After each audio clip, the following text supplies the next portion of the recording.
saluran pernapasan saat kita menelan. Jadi kenapa kita tidak bisa berbicara saat makan? Karena katupnya ini akan terbuka. Nah, jika terbuka, maka makanan yang kita makan itu akan masuk dan maka terjadilah yang namanya tersedak. Maka kalau kita makan itu tidak boleh berbicara ya. Ya Bu. Yang kedua yang terdapat pada lalat tadi ialah kartilagotiroid. Pada laki-laki itu akan membentuk seperti jarum. Yang selanjutnya ialah pita suara. Saat udara itu masuk, pita suara akan bergetar dan menghasilkan suara. Nah, organ selanjutnya ialah trakea. Trakea merupakan saluran pernapasan yang tersusun atas tulang rawan yang berbentuk seperti huruf C. Yang berbentuk seperti huruf C ini ialah trakea.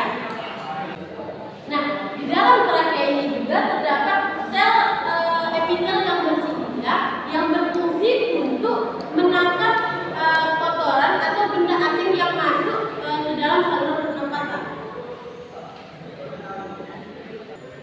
Nah, selanjutnya ialah bronkus. Bronkus ini ialah cabang dari trakea yang berfungsi untuk menghubungkan antara trakea dengan paru-paru kita.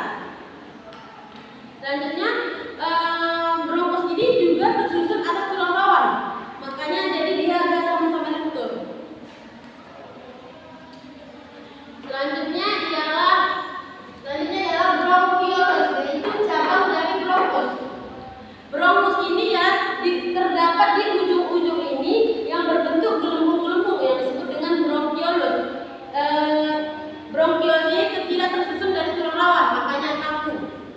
Makanya ini agak kaku. Selanjutnya ialah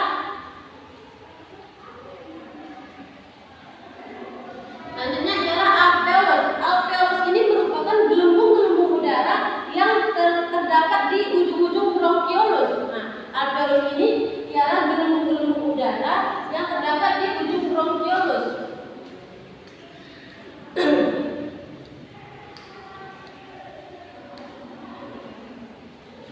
Nah, alveolus ini juga berbentuk kantung kecil yang dikelilingi oleh pembuluh kapiler.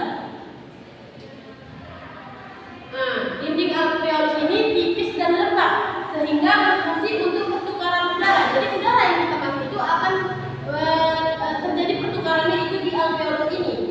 Nah, alveolus ini juga mengandung satu lapis sel epitel pipih. Selanjutnya, organ yang terakhir ialah paru-paru. Paru-paru ini berjumlah sepasang yang terletak di bagian rongga dada kita. Di sebelah kanan ini, paru-paru sebelah kanan itu ada 3 lobus, sedangkan yang di sebelah kiri itu ada 2 lobus. Nah, paru-paru ini dilindungi oleh pleura. Pleura ini berfungsi untuk menjaga paru-paru dari gesekan organ-organ yang lain. Nah, sampai sini paham tidak? Paham Bu. Ada yang ingin ditanyakan? Enggak. Nah, demikianlah penjelasan tentang sistem pernapasan mulai dari hidung sampai dengan paru-paru. Untuk menguatkan ingatan kita tentang sistem pernapasan, marilah kita bernyanyi bersama-sama. Ya Bu. Siap? Siap Bu. 1, 2,